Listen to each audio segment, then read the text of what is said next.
Antes de empezar, por favor, apoyad al canal, dadle a me gusta y suscribíos.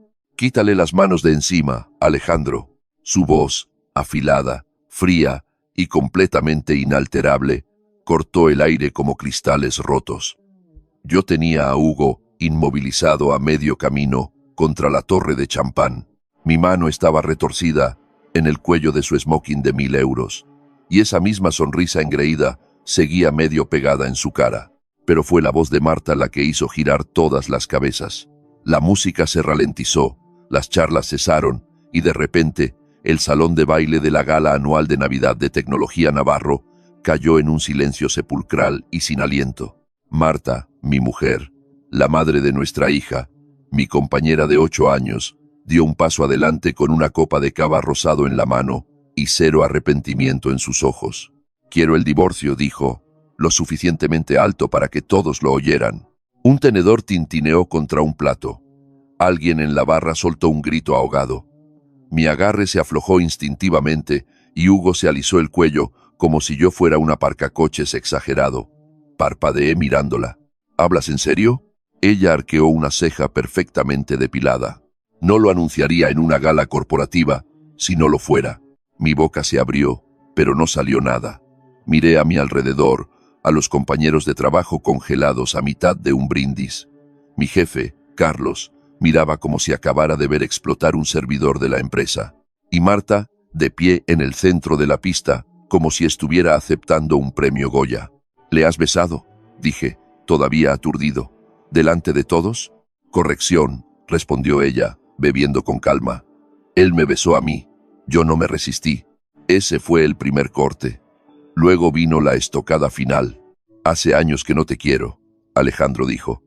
«Simplemente no te has dado cuenta». Oí a alguien susurrar, «Madre mía», y a otro, «Su mujer y Hugo». Sentí como si mis pulmones colapsaran. La habitación se estiró a mi alrededor.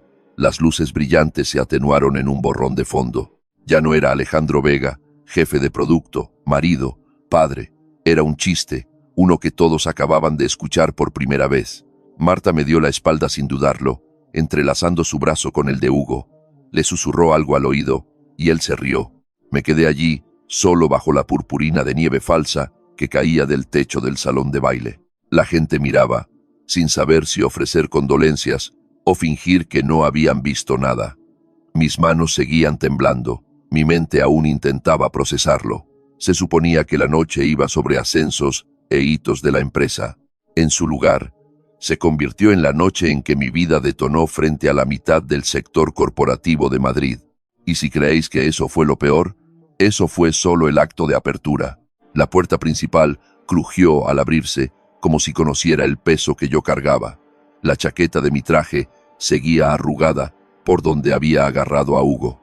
Mi corbata colgaba suelta.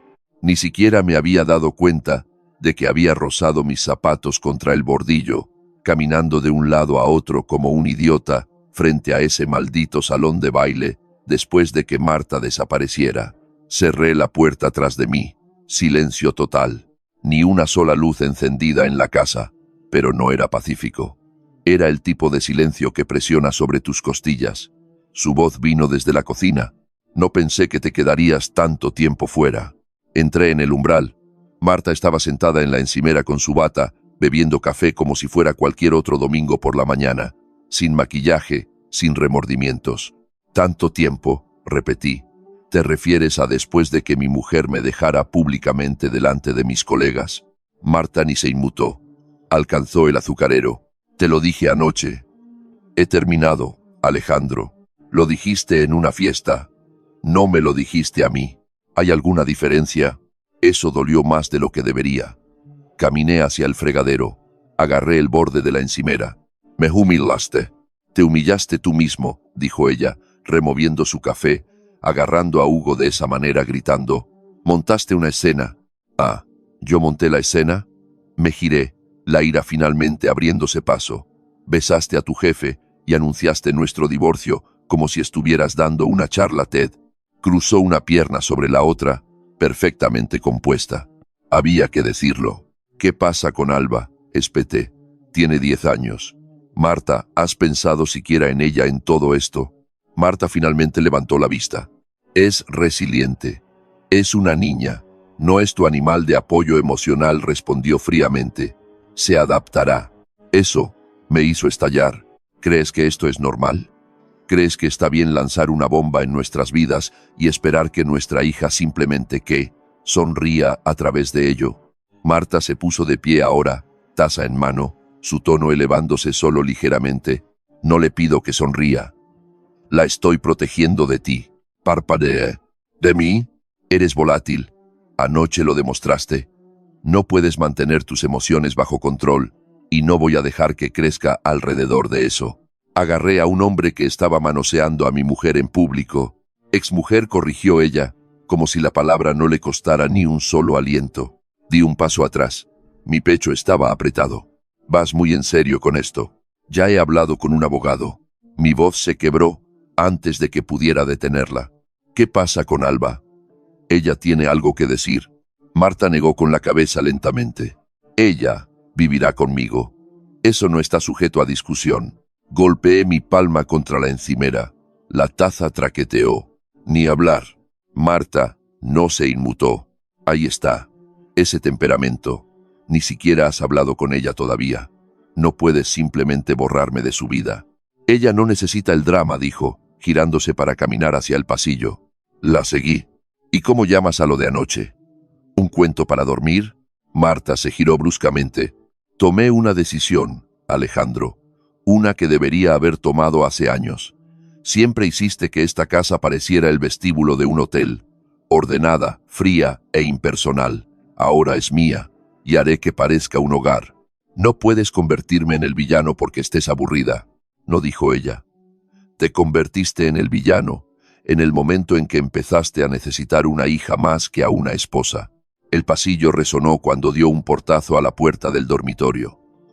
Me quedé allí respirando con dificultad, el silencio rugiendo más fuerte que antes. El aire en la casa se sentía envenenado, no por humo, sino por desapego. Años de ello. En algún lugar al final del pasillo, la puerta de Alba permanecía cerrada. No había salido. Quizás lo oyó todo. Quizás esa era la peor parte. Señor Vega, sus alegatos finales.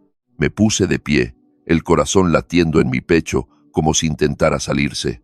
Mis palmas estaban húmedas, el aire del juzgado demasiado seco. Al otro lado del pasillo, Marta estaba sentada perfectamente quieta, con un blazer gris pizarra, piernas cruzadas, rostro indescifrable. Su abogado, un tiburón de lengua de seda llamado Borja Fuentes, me lanzó una mirada de lástima, como si hubiera entrado en un tiroteo con un cuchillo de mantequilla. Me ajusté la corbata, me aclaré la garganta y di un paso adelante. Señoría, comencé, con la voz más firme de lo que esperaba. No soy abogado, solo soy un padre que ha estado ahí para cada rodilla raspada, cada crisis de la feria de ciencias, cada pesadilla a las 3 de la mañana. Sé cómo le gusta a Alba su avena con arándanos, pero solo los congelados porque se derriten como magia. Sé que tiene miedo de nadar en lagos por esa historia que Marta le contó sobre las tortugas mordedoras. Sé cómo llora con los finales tristes de las películas, pero finge que solo está bostezando. Hice una pausa. Marta no se movió. Borja garabateó algo en un bloque amarillo. Todo lo que pido es que se me permita seguir haciendo eso, dije. Seguir siendo su padre, no solo de nombre, sino en la práctica. La jueza asintió, no sin amabilidad. Gracias, señor Vega. Me senté. Mis manos temblaban mientras las doblaba en mi regazo. Borja se puso de pie como si estuviera subiendo al escenario de una charla TED. Señoría, aunque no cuestionamos la inversión emocional del señor Vega, debemos considerar qué es lo mejor para la niña a largo plazo. Mi cliente, la señora de Fuentes. Disculpe, Marta.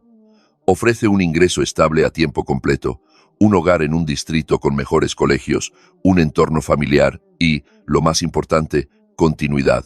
Lanzó una mirada teatral hacia mí y luego añadió: el señor Vega no tiene representación legal ni historial laboral constante desde su reciente baja en Tecnología Navarro y aún tiene que demostrar una situación de vivienda postdivorcio viable y adecuada para una niña. Me estremecí. Hizo que sonara como si viviera en una caja debajo de un puente. No era así. Tenía un alquiler de una habitación en un barrio obrero, con un colchón en el suelo y una estantería ya llena con los libros de bolsillo favoritos de Alba, pero eso no parecía importar aquí. Borja se dirigió a la jueza de nuevo. Aunque se toman nota de las preferencias de Alba, el tribunal debe priorizar su estabilidad sobre el sentimiento. La jueza asintió lentamente. Gracias, señor Fuentes. Los ojos de Marta se dirigieron hacia mí una vez. Planos, calculadores. La jueza cruzó las manos y así de simple, se acabó. En consideración a todas las pruebas presentadas, el tribunal otorga la custodia física exclusiva de la menor, Alba Vega, a la señora Marta Navarro. Cada palabra golpeó como un martillo. Los derechos de visita para el señor Alejandro Vega se establecerán en fines de semana, alternos y días festivos acordados. Aconsejamos que la comunicación futura se maneje a través de los abogados. Se levanta la sesión. El mazo golpeó la madera. Sonó como el sellado de la tapa de un ataúd. Me puse de pie, las piernas apenas sosteniéndome. Miré a Alba, mi niña, sentada detrás de mí en la galería, sosteniendo su mochila rosa, con los ojos vidriosos y rojos. Un alguacil ya le estaba indicando que fuera hacia Marta. No, susurró ella. Papá, dije que quería quedarme. Marta dio un paso adelante con un movimiento suave, alcanzándola. Vamos, Alba. Alba no se movió. Me miró como si yo fuera la única rama a la que aún podía agarrarse antes de que la corriente la arrastrara. Te llamaré todas las noches, tartamudeé. Vale, bicho, todas las noches. Ella asintió entre lágrimas, dejando que Marta le tomara la mano. Se giró una vez más justo antes de desaparecer por la puerta lateral. Saludé con la mano, sonreí, y entonces me derrumbé. No logré en la sala del tribunal. Esperé hasta salir, pasar las altas puertas de cristal, hacia el aparcamiento donde nadie podía verme, donde a nadie le importaba que acabara de perder lo único por lo que luché más duro que nada en mi vida. El cielo estaba gris, mi coche estaba frío, y yo era solo un padre sin nadie en el asiento trasero. La vi a través de la ventana antes incluso de entrar. Alba estaba acurrucada en el reservado de la esquina de la cafetería El Pino, balanceando las piernas suavemente bajo la mesa, con un chocolate caliente frente a ella con dos nubes ya medio derretidas. Parecía más pequeña de lo que recordaba, aunque solo habían pasado 4 días. Tomé aire, empujé la puerta y forcé una sonrisa. Hola, bicho. Su cara se iluminó, pero solo por un segundo. Se levantó, me abrazó rápido, fuerte, y luego me soltó igual de rápido. Hola, papá, dijo en voz baja. Me deslicé en el asiento frente a ella. ¿Estás bien de temperatura? Ella asintió, con los ojos bajando a su taza. Eché un vistazo a la cafetería, tranquila como siempre, mesas de madera de pino, jazz suave de fondo, una chimenea falsa que de alguna manera todavía hacía que la habitación se sintiera cálida. Siempre había sido nuestro lugar, de Alba y mío, los fines de semana después de los viajes a la biblioteca o cuando Marta tenía días de spa. Pero hoy se sentía diferente, como si el lugar se hubiera encogido a nuestro alrededor, hecho demasiado pequeño por el silencio, sentado entre nosotros. ¿Qué tal el colegio?, pregunté. Ella se encogió de hombros. Bien. Sigo sentándome junto a la ventana. Esbozó una sonrisa minúscula. Todavía dibujo en el vaho cuando la señorita García no mira. Me reí entre dientes. Esa es mi chica. Hablamos de cosas pequeñas. De su amiga Eva, del nuevo cachorro en su clase, de cómo a su profesor de gimnasia se le rompió el silbato a medio soplo, y toda la clase se rió. Asentí. Me reí cuando ella se rió, pero había un peso detrás de cada palabra. Finalmente, no pude demorarlo más. Alba, empecé, con los dedos envueltos con fuerza alrededor de mi taza de café. Hay algo que necesito decirte, y quiero que lo escuches de mí, no de otra persona. Ella levantó la vista, sintiendo el cambio en mi tono. Dudé. Tu madre y Hugo se van a casar. Las palabras aterrizaron como si hubiera dejado caer un vaso entre nosotros. Sus labios se separaron ligeramente, sus cejas se fruncieron. ¿Qué van a qué? Están planeando una boda, dije, manteniendo mi voz suave. Pronto, por lo que he oído. Miró hacia su taza. Pero solo ha pasado un poco de tiempo. Lo sé. Pasó un momento. Sus dedos empezaron a pelar la etiqueta de su bebida. Entonces, estaba pasando cuando se detuvo, luego me miró. ¿Ya estaban juntos cuando vosotros dos todavía estabais casados? No respondí de inmediato. Alba, dije gentilmente, no quiero decir nada que te haga sentir que tienes que tomar partido. No te pido tomar partido, dijo rápidamente. Solo quiero saber si fui la única que no lo vio. Su voz se quebró en la última palabra. Extendí la mano a través de la mesa y puse la mía sobre la suya. No lo fuiste. Criem. Ella miró fijamente la mesa, con las mejillas sonrojadas, no por el frío, sino por otra cosa. Vergüenza tal vez, o confusión, o esa profunda y silenciosa vergüenza que sienten los niños cuando los adultos a su alrededor comienzan a reescribir las reglas sin previo aviso. No quiero llamarle padrastro, susurró. No tienes que hacerlo. Miró hacia arriba de nuevo, sus ojos húmedos, ahora. ¿Tendré que ir a la boda? No, dije firmemente. Ese no es tu trabajo, Alba. Ahí no es donde perteneces. Su boca se apretó, tratando de mantenerse entera. Es que no lo entiendo, dijo. Todo se rompió tan rápido. Es como si nuestra familia fuera un juguete, y mamá simplemente lo tiró cuando consiguió uno nuevo. Mi garganta se cerró por un segundo. Me levanté lentamente, rodeé la mesa y la atraje en un abrazo. Esta vez no dudó. Se fundió en mí, brazos alrededor de mi cintura, cara enterrada en mi abrigo. Me incliné y susurré. Esto no ha terminado, ¿vale? Sigo siendo tu padre. Eso no cambia. Voy a arreglar esto. No habló, pero sentí cómo asentía contra mi pecho. Y supe en ese momento que Marta podría haber ganado en el tribunal, pero esto no había terminado, ni de lejos. La llamada llegó justo después del mediodía. Yo estaba en el garaje, con una sudadera manchada de aceite, a medio camino de reemplazar el filtro del habitáculo en el viejo sedán cuando mi teléfono vibró contra el banco de trabajo. Me limpié las manos en un trapo y miré la pantalla. Alba, mi corazón dio un vuelco. Hola, bicho, ¿estás bien? Hubo estática, luego su voz, tensa y temblorosa. Papá, ¿ha pasado algo? Me enderecé rápido. ¿Dónde estás? ¿Estás a salvo? Estoy en la boda, dijo rápidamente. Pero es raro. Pasó algo con Hugo. La gente está gritando. Mamá está llorando. No sabía a quién más llamar. Todo mi cuerpo se quedó frío. ¿Qué quieres decir con que está llorando? ¿Qué está pasando? No lo sé. Mamá entró en el vestidor y cerró la puerta con llave. Estaba temblando. Luego alguien llamó y ella les dijo que se fueran. Escuché el nombre de Hugo, pero ella solo seguía diciendo, está arruinado, está todo arruinado. Vale, vale. Quédate justo ahí. ¿De acuerdo? No vayas a ningún sitio a menos que ella te lo diga. Te llamo en 5 minutos. Colgué y apenas tuve tiempo de procesar lo que acababa de decir antes de que el teléfono sonara de nuevo. Marta. Por un segundo, casi no contesto, pero algo en mis entrañas me dijo que este no era un momento para ignorar. Descolgué. Alejandro. Su voz se quebró en la primera sílaba. Sonaba destrozada. ¿Qué está pasando? Pregunté, tratando de mantener la calma. Alba acaba de llamarme. Está asustada. Marta sorbió con fuerza. Ella.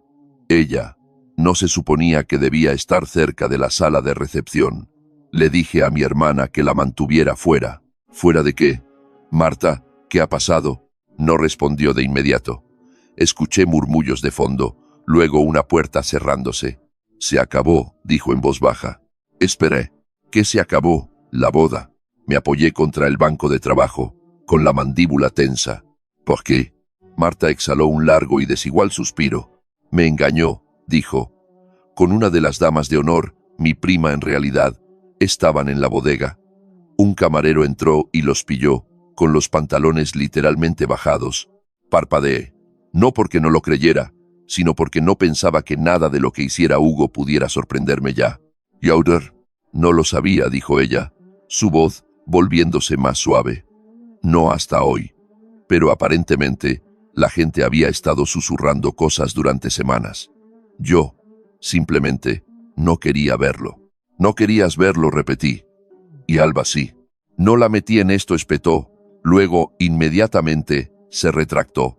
Lo siento. Lo siento, es solo que siento que me estoy ahogando. Por primera vez en mucho tiempo, Marta no sonaba cruel, ni calculadora, solo rota. Hubo una pausa antes de que hablara de nuevo. No le quería, susurró. No realmente. Creo que simplemente, después de todo, quería algo que se sintiera seguro, que pareciera seguridad. ¿Pensaste que Hugo era seguro? Dije, incapaz de ocultar la amargura. Era controlado, dijo. Pulido, encantador en público, decía todas las cosas correctas.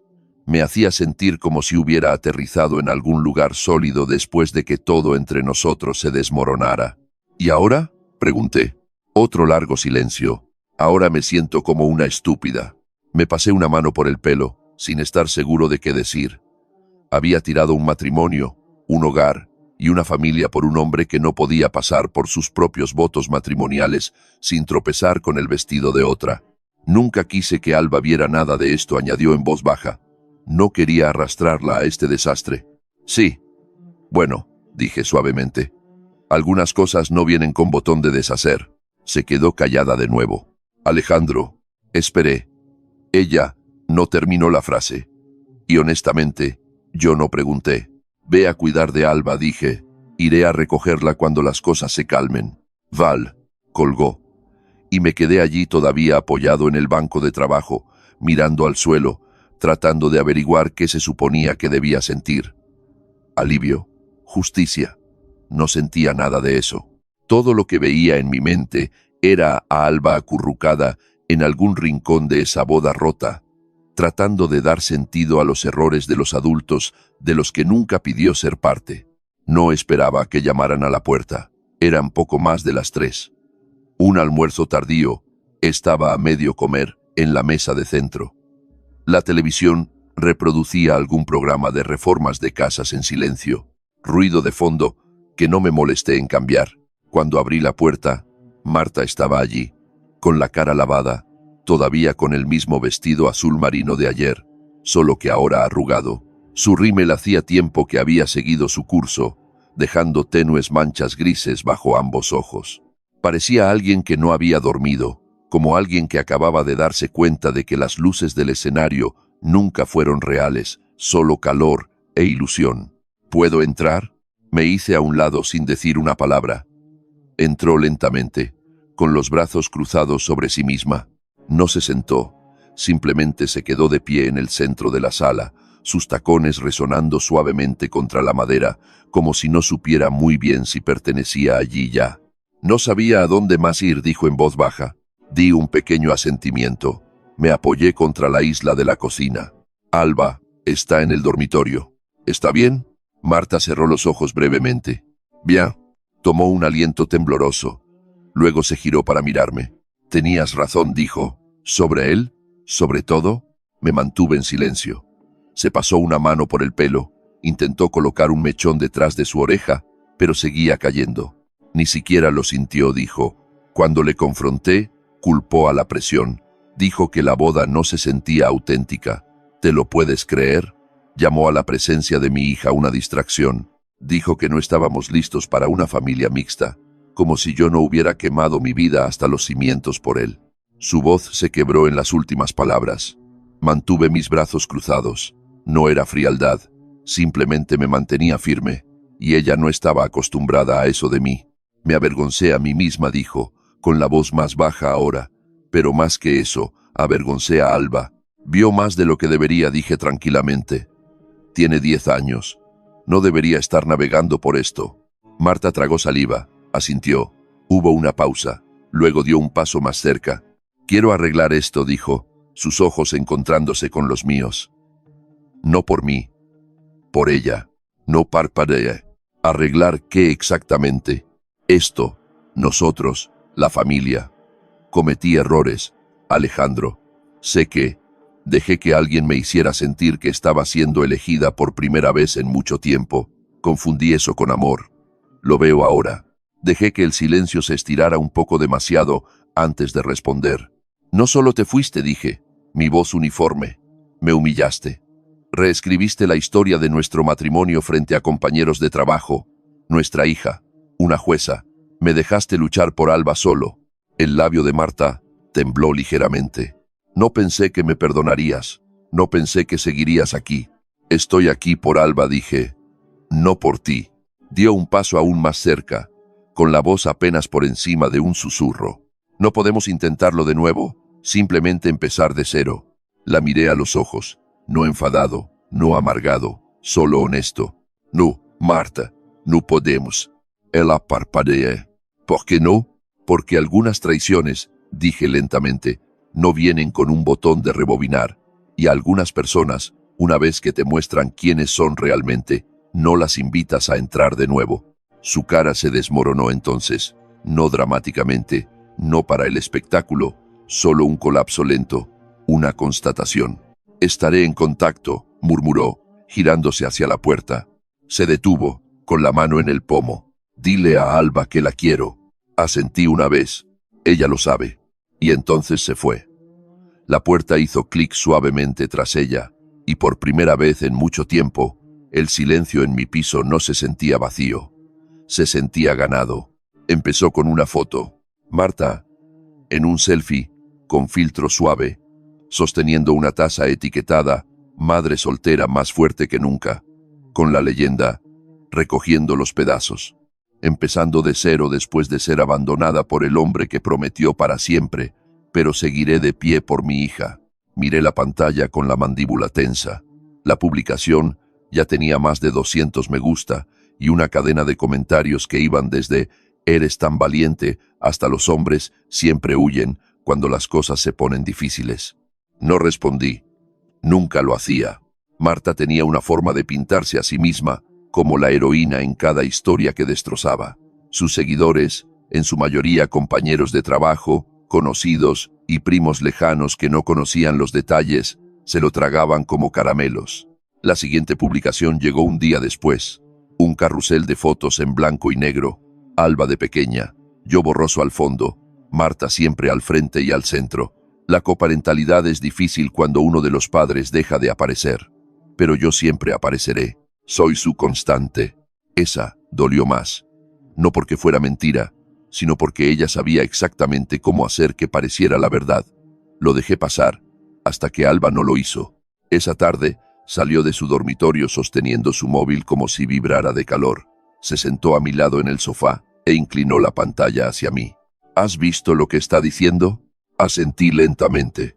Sí, lo he visto. La cara de Alba estaba roja. No es verdad. Lo sé. Miró hacia abajo, mordiéndose la uña del pulgar. Luego bajó la voz. ¿Puedo decir algo online? La estudié por un segundo. ¿Estás segura de que quieres hacer eso? Ella asintió con más firmeza ahora. No es justo. Está haciendo que la gente piense que no te importa, y eso no está bien. Dudé. Luego me incliné hacia ella. Sea lo que sea que publiques, sé amable, sé honesta, no combatas fuego con fuego. Ella sonrió levemente. Siempre dices eso. Lo digo en serio. Fue a su habitación y cerró la puerta. 20 minutos después, lo vi. Una foto. Alba y yo en el parque el otoño pasado. Ella estaba sobre mis hombros, ambos riendo. Hojas atrapadas en mi pelo. Su leyenda era corta, pero golpeó más fuerte que cualquier cosa que yo pudiera haber escrito. A algunas historias en internet les faltan piezas. Mi padre nunca se fue. No nos abandonó. Se quedó cuando fue difícil. Él es quien apareció en cada función escolar, cada cita con el dentista, cada vez que lloré hasta dormirme. Podéis creer lo que queráis, pero yo sé quién me crió. Luego vinieron las capturas de pantalla, un hilo de mensajes entre Alba y Marta, donde Marta le había dicho: «Tienes que dejar de preguntar por tu padre. Él tomó su decisión. Estás mejor olvidando». La respuesta de Alba había sido simplemente: «Tú tomaste esa decisión, no él». En una hora, la publicación estaba en todas partes. Compartida, comentada, mensajes directos llegando a raudales, algunos defendiendo a Marta, otros claramente conmocionados por lo que Alba había revelado. No dije una palabra, pero observé cómo Marta publicaba una actualización frenética que parecía más control de daños que claridad. Los adolescentes son emocionales, no entienden el peso de las decisiones adultas. Por favor, respetad nuestra privacidad. Pero el daño estaba hecho. La gente empezó a cuestionar la narrativa. Su narrativa se estaba resquebrajando. Recibí un mensaje de un amigo del que no había sabido nada en años. Siempre supe que eras un buen padre. Me alegro de que la gente finalmente lo esté viendo. Otro decía, ella se hacía la víctima demasiado bien.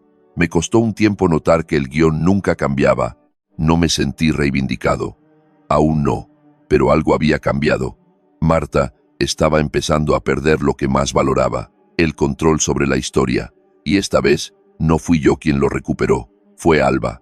Con nada más que una verdad, se negó a quedarse callada. La cafetería estaba casi vacía cuando nos deslizamos en nuestro reservado habitual. Cuero rojo desteñido, una mesa de formica astillada, la misma camarera que siempre llamaba a Alba cariño, tanto si la recordaba como si no. Alba removía su batido de chocolate con una pajita, con los ojos bajos. Las mangas de su sudadera colgaban más allá de sus muñecas, y seguía tirando de la tela como si intentara desaparecer dentro de ella. «No has tocado tus patatas», dije suavemente. Ella se encogió de hombros. «No tengo hambre». No insistí. Nos sentamos en silencio durante unos minutos. La máquina de discos tocaba algo antiguo y suave. Observé la forma en que su pulgar trazaba pequeños círculos en el borde de la servilleta. Luego, apenas más alto que el zumbido de la máquina de refrescos, susurró. «No quiero volver allí».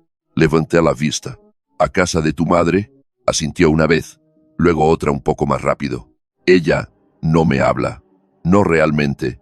Está distraída todo el tiempo, y cuando no lo está enfadada, no gritando, solo tensa, como si hubiera arruinado sus planes, o algo así».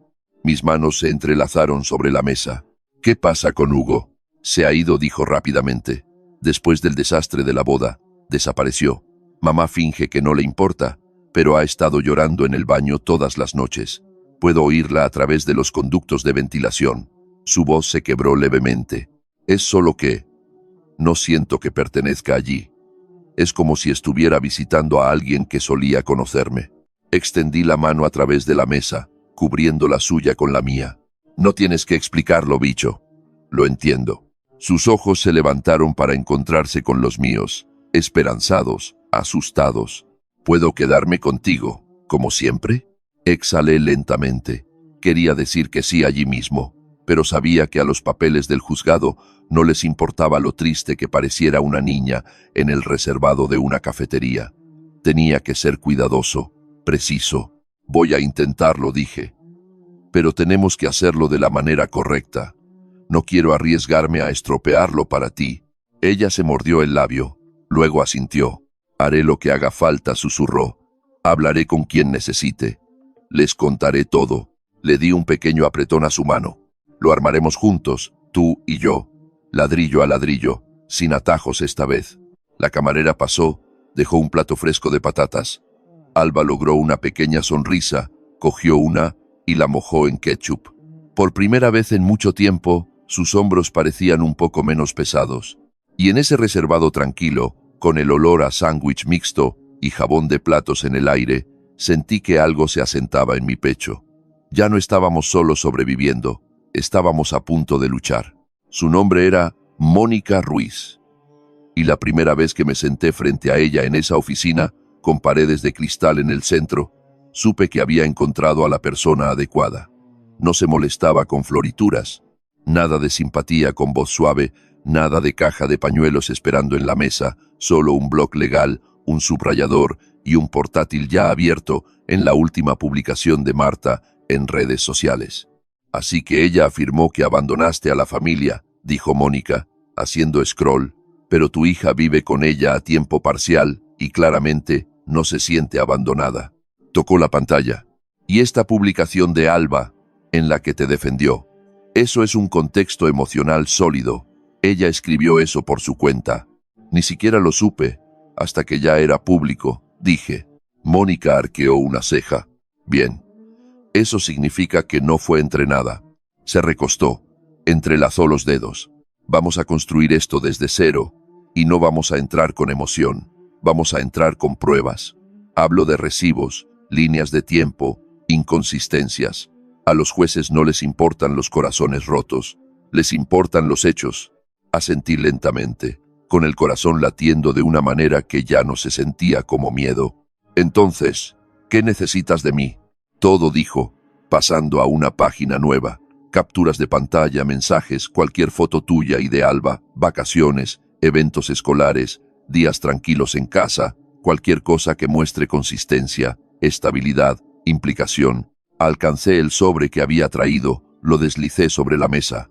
Dentro había impresiones, las publicaciones contradictorias de Marta, sus leyendas presumiendo de custodia completa una semana, y luego quejándose de la carga de la maternidad a la siguiente, mensajes de texto con fecha, donde le había dicho a Alba que dejara de preguntar por mí, notas del profesor de Alba, que había visto una caída en su estado de ánimo el día después del fallo judicial. Mónica escaneó cada uno como un detective, revisando un archivo de caso frío. Esto es fuerte, dijo. Realmente fuerte, pero necesitaremos más. Quiero 3 declaraciones de carácter de personas que hayan visto tu relación con Alba de primera mano. Ya tengo 2, dije. Mi vecina Sara ha visto a Alba ir y venir durante meses. Y la antigua niñera de Alba. La llamé anoche. Dijo que escribiría algo. Mónica sonrió. La primera sonrisa real que había visto de ella. Entonces, estamos a mitad de camino. Durante la semana siguiente, todo se movió rápido. Alba y yo nos sentamos juntos y repasamos lo que ella se sentía cómoda compartiendo en su declaración.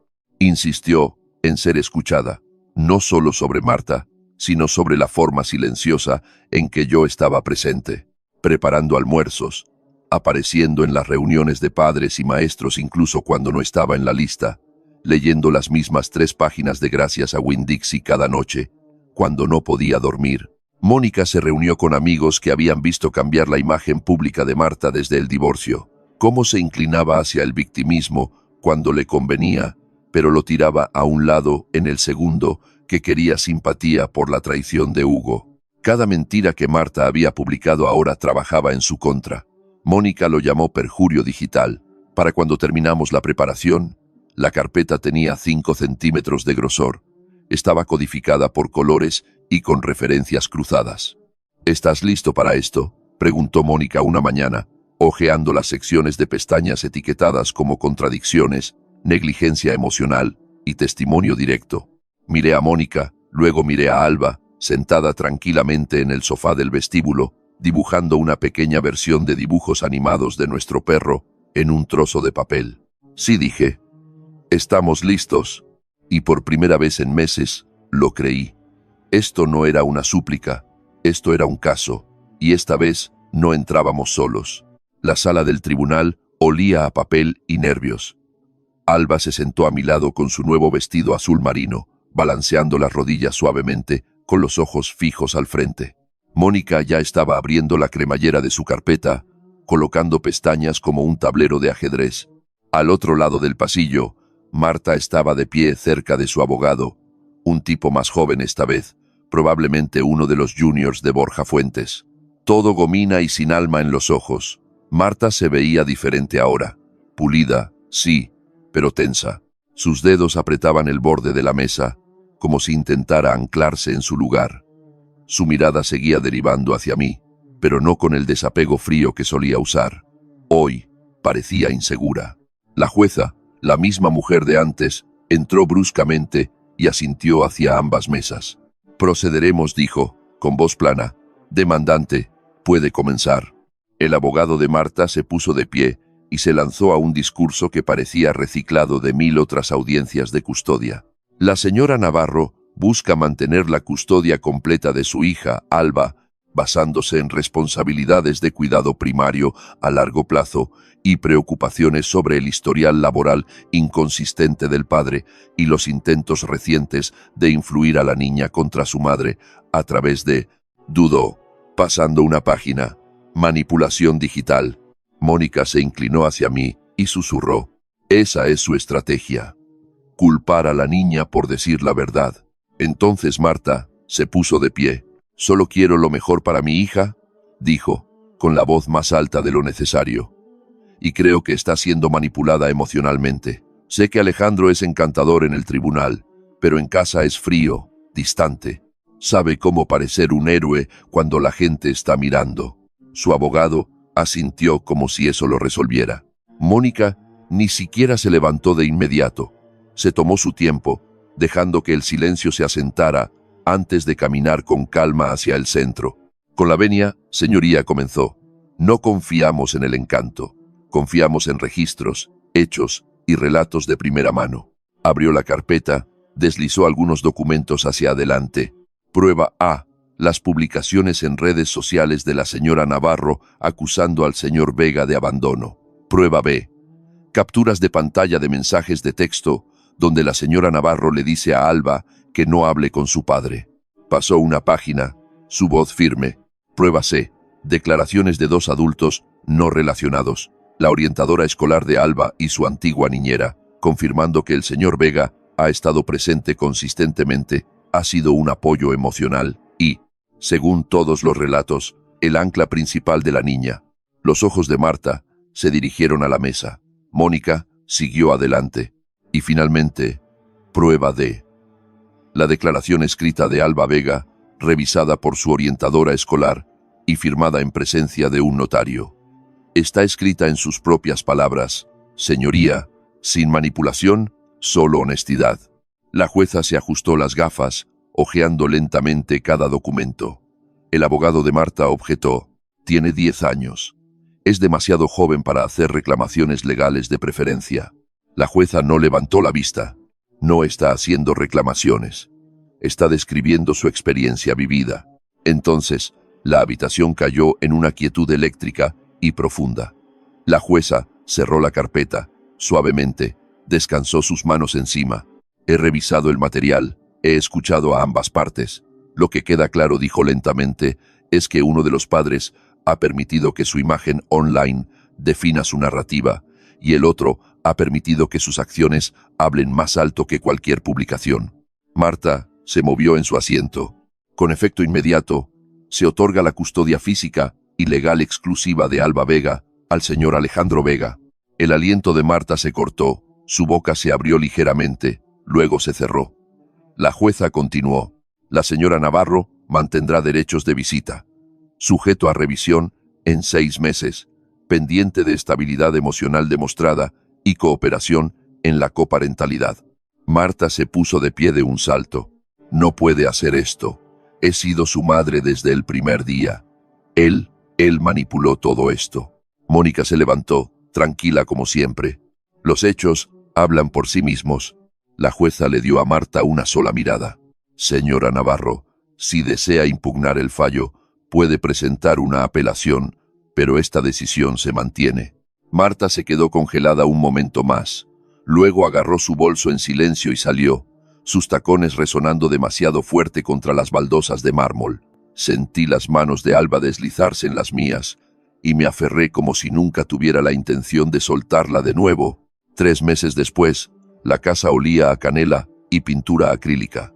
Alba estaba sentada en el suelo, con las piernas cruzadas, pincel en mano, la lengua ligeramente fuera en concentración, mientras añadía rayas moradas a un cohete de cartón. En la pared sobre ella, uno de sus propios dibujos, un retrato desordenado y alegre de nosotros 3, había tomado el lugar donde solía colgar la vieja foto de boda. Raquel estaba frente a los fogones, tarareando, volteando tortitas que no eram parte de ninguna comida planificada. Era simplesmente martes, simplesmente vida, y de alguna manera era mejor que cualquier cosa que intenté construir antes. Se giró, con polvo de harina en la mejilla. ¿Tenéis hambre ya? ¿O sigo haciendo estas para los monstruos de la nevera? Alba sonrió. Creo que los monstruos de la nevera están llenos. Me comeré 2. Me recosté en la silla de la cocina, taza en mano, simplemente observándolas. No todo era perfecto. El lugar seguía siendo pequeño. Mi trabajo no era glamuroso, y todavía tenía momentos en los que me sorprendía preparándome para que cayera el otro zapato. Pero aquí había risas y honestidad, y algo que se sentía como sanación. Revisé mi teléfono, principalmente por hábito. Una notificación se iluminó. Marta había publicado de nuevo. La abrí, una foto de puesta de sol con filtro. A veces no te das cuenta de lo que tenías hasta que se ha ido. El crecimiento es doloroso, pero necesario. Sin hashtags, sin comentarios, solo la leyenda y la tenue sombra de una mujer tratando de encontrar significado en el desastre que ella misma creó. No me sentí engreído, no sentí ira, mayormente me sentí acabado. Deslicé el teléfono a un lado y me giré hacia Alba mientras sostenía su pintura. ¿Te gusta?, preguntó, con ojos esperanzados. Es perfecta, dije. Raquel colocó un plato de tortitas frente a ella y besó la parte superior de mi cabeza al pasar. Y por primera vez en mucho tiempo, no estaba recordando lo que había perdido. Estaba viviendo lo que había ganado. Y ese fue el final de mi historia. Pero si os habéis quedado conmigo hasta aquí, tengo que preguntar. Cuando Alba me defendió en internet, cuando habló en contra de las mentiras de su madre, ¿fue lo correcto para una niña? ¿O os habríais quedado callados? Hacédmelo saber en los comentarios. Y si esta historia significó algo para vosotros, dadle al botón de me gusta y no olvidéis suscribiros.